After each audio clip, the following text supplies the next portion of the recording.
Magandang araw, CCF family! Welcome to Sunday Fast Track, where you ask real-life questions and we give you biblical truths. Ako po si Jimmy Opleda from Next Gen Kids Ministry at kasama natin ang ating speaker na si Pastor Paul De Vera upang sagutin ang inyong mga katanungan. Magandang araw po, Pastor Paul. Magandang araw, Jimmy. Maraming salamat po sa inyong mensahe. Kamusta po kayo? Okay naman tayo. Praise God.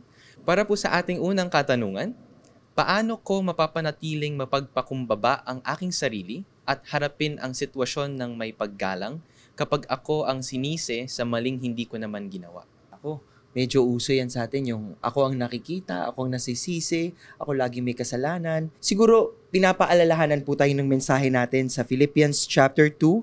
Sabi ho dito, have this attitude in yourselves, which was also in Christ Jesus.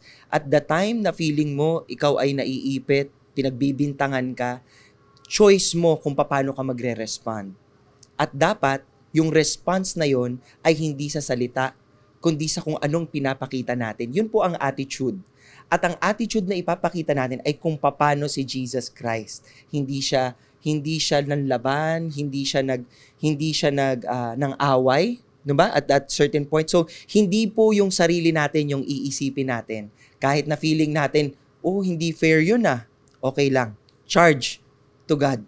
Diba? At pagdasal mo na, Lord, I pray that the redemption of myself, ikaw ang magbukas ng pintuan para doon. And I will continue to trust you, Lord, na i-redeem mo ako dito. Pwede ka pa rin magsalita. Pwede mo pa rin sabihin, hindi po ako ang gumawa nito or hindi ko ginawa yan. But in a respectful manner, a manner that will be pleasing and honoring to Jesus Christ pa rin. Thank you for that reminder, Pastor Paul. For our second question, ang pag-aako ng pasanin, mag-isa at pagtitiis hanggat kaya ko ay tanda ba talaga ng pagpapakumbaba? Siguro tanda ito ng pagiging martir, 'di ba? At ang pagiging martir ay hindi palaging masama. Pero kung sa atin pong pag-ako ng mga responsibilidad, merong mga taong hindi natututong bumangon, hindi nakikita na yung mga bagay na ginagawa nila ay mali, at hindi sila nag-i-improve, then we are not doing the right thing. We should be reaching out to them and we should be telling them, mali ito, hindi ganito gawin yan, di ba? So, higit dun sa pagiging martir natin, isipin ho natin the righteous thing to do. What is the righteous thing to do? Sometimes, it's about telling the person what has to be done. At pwedeng ikaw ang maging ilaw, pwedeng ikaw ang maging guide kung paano ito gagawin. Take that mission upon you and pray that the Holy Spirit will guide you accordingly. Praise God for that po. For our last question, paano ko maipapakita ang pagmamahal sa isang tao na may mapagmataas na puso at hindi tinatanggap ang mga pagkakamali? Sa aking experience, yung mga taong ito ang pinakamahirap kausapin. Dahil kahit anong sabihin mo, parang it goes to this ear and it goes out to the other at walang nagiging impact. Pero iba po ang kapangyarihan ng prayer. When you kneel down before God and you ask God to intervene and you constantly pray for this person, the power of intercessory prayer is proven in Scripture.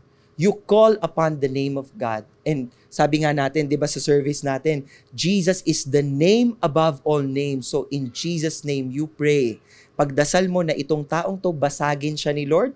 At pag binasag ni Lord yung kanyang pride, yung kanyang pagiging matigas, you be the first person to be there, to guide that person sa pag-comfort sa kanya at sa pagturo sa kanya kung nasaan ang pinaka-totoong joy at love. That is in Jesus Christ. Maraming salamat, Pastor Paul, sa pagsagot ng aming mga katanungan. Pero bago po tayo magtapos, ngayong Love Month ay mayroon kaming hinandang special podcast para sa inyo na pinamagatang Love, Expectations versus Reality. Sasagutin ng ating mga speakers ang mga katanungan tungkol sa love, dating, marriage at iba pa. Follow CCF on air at abangan ng ating podcast this Friday, Feb 14. And that's it for CCF Sunday Fast Track. God bless!